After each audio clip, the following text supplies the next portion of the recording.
ಹರಿ ಶಬ್ದದ ಅರ್ಥವನ್ನ ಈಗ ನೋಡೋಣ. ಇದು ಹರಿವಂಶದಲ್ಲಿಯೂ ಈ ಒಂದು ಶ್ಲೋಕ ಕಾಣಿಸ್ತದೆ. ಹರಸಿ ಪ್ರಾಣಿನೋ ದೇವ ತಥೋ ಹರಿರಿತಿ ಸ್ಮೃತಃ. ಹರಿವಂಶದ ಭವಿಷ್ಯ ಪರ್ವದ 88ನೇ ಅಧ್ಯಾಯ ಇದು. ಅಲ್ಲಿ 45ನೇ ಶ್ಲೋಕ.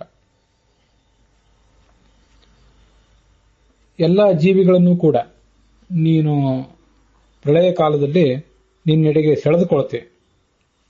ದೇವ ಭಗವಂತನೇ ಪ್ರಾಣಿನಃ ಎಲ್ಲ ಜೀವಿಗಳನ್ನು ಕೂಡ ಹರಸಿ ತತಃ ಆ ಕಾರಣದಿಂದ ಹರಿಹಿ ಇತಿ ಹರಿ ಎಂಬುದಾಗಿ ಹೇಳಲ್ಪಟ್ಟಿದ್ದೆ ಅಂತ ಆ ಹರಿವಂಶದಲ್ಲಿ ಬರುವಂತಹ ಒಂದು ಉಲ್ಲೇಖ.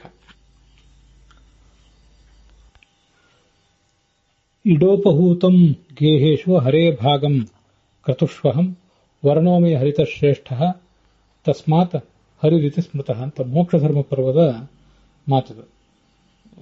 ಮಹಾಭಾರತದ ಶಾಂತಿ ಪರ್ವದಲ್ಲಿ 342ನೇ ಅಧ್ಯಾಯ, ಅಲ್ಲಿ 68ನೇ ಶ್ಲೋಕ ಇದು.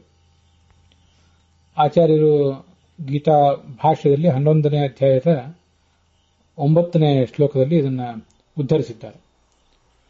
ಸರ್ವ ಯಜ್ಞಗಳಲ್ಲಿಯೂ ಕೂಡ ಎಲ್ಲೆಲ್ಲಿ ಯಜ್ಞಗಳು ನಡೀತವೆ ಆ ಯಜ್ಞಗಳ ಎಲ್ಲಾ ಪ್ರಸಂಗಗಳಲ್ಲಿಯೂ ಕೂಡ ನಾನು ಸನ್ನಿಹಿತನಾಗಿರ್ತೇನೆ. ಮತ್ತಲ್ಲಿ ಈ ಇಡಾ ಎಂಬ ಮಂತ್ರದಿಂದ ಇಡೋಪಹೂತ ಸಹದಿವಾ ಇವ ಮೊದಲಾದ ಕೆಲವು ಮಂತ್ರಗಳು, ವೇದ ಮಂತ್ರಗಳು, ಆ ವೇದ ಮಂತ್ರಗಳ ಮೂಲಕ ಈತನನ್ನ ಆಹ್ವಾನಿಸ್ತಾರೆ.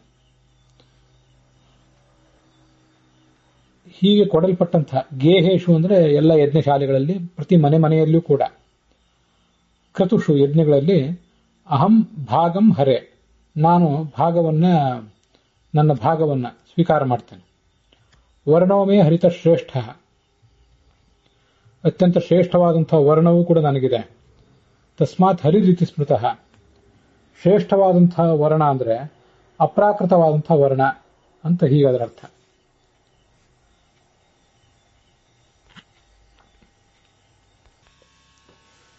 ಇದಕ್ಕೆ ಸಂಬಂಧಪಟ್ಟಂತಹ ಮಂತ್ರವನ್ನ ಇಡಾ ಏಹಿ ಸರಸ್ವತ್ಯ ಉಪಹೂತ ಏಡ ಇತ್ಯಾದಿ ಕೆಲವು ಮಂತ್ರಗಳನ್ನು ಕೂಡ ಹೇಳ್ತಾರೆ. ಅಥವಾ ಈಗಾಗಲೇ ನಾವು ನೋಡಿದಂತೆ ಇಡೋಪಹೂತ ಸಹದಿವ ಅನ್ನೋ ಮಂತ್ರದಿಂದಲೂ ಕೂಡ ಭಗವಂತನಿಗೆ ಆಹುತಿ ಕೊಡ್ತಾರೆ ಅಂತ ಕೇಳಿ ಬರ್ತದೆ. ಇದಲ್ಲದೆ ಇಡ ಅನ್ನುವ ಶಬ್ದಕ್ಕೇನೆ ಯಜ್ಞ ಅಂತ ಅರ್ಥ. ಯಜ್ಞ ಅಂದ್ರೆ ಅಡಿಗೆ ಮಾಡಿ ಯಾವ ದೇವಯಜ್ಞ, ಪಿತೃಯಜ್ಞ, ಮನುಷ್ಯಯಜ್ಞ, ಭೂತಯಜ್ಞ ಇವುಗಳನ್ನ ನಾವು ನಿರ್ವಹಿಸಬೇಕಾಗ್ತದೆ. ಅಂಥ ಯಜ್ಞಗಳಿಗೆ ಇಡಗಳು ಅಂತ ಕರೀತಾರೆ. ಹಿಂದೆ ಇಡ ಅನ್ನೋದು ಒಂದು ಮಂತ್ರದ ನಿರ್ದಿಷ್ಟ ಮಂತ್ರವೊಂದದ ಸೂಚನೆ ಮಾಡಿದಂತಹ ಭಾಗ.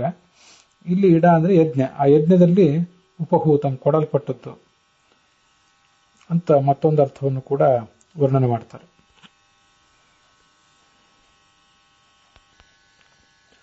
ಇದಿಷ್ಟು ಹರಿ ಶಬ್ದದ ನಿರ್ವಚನ.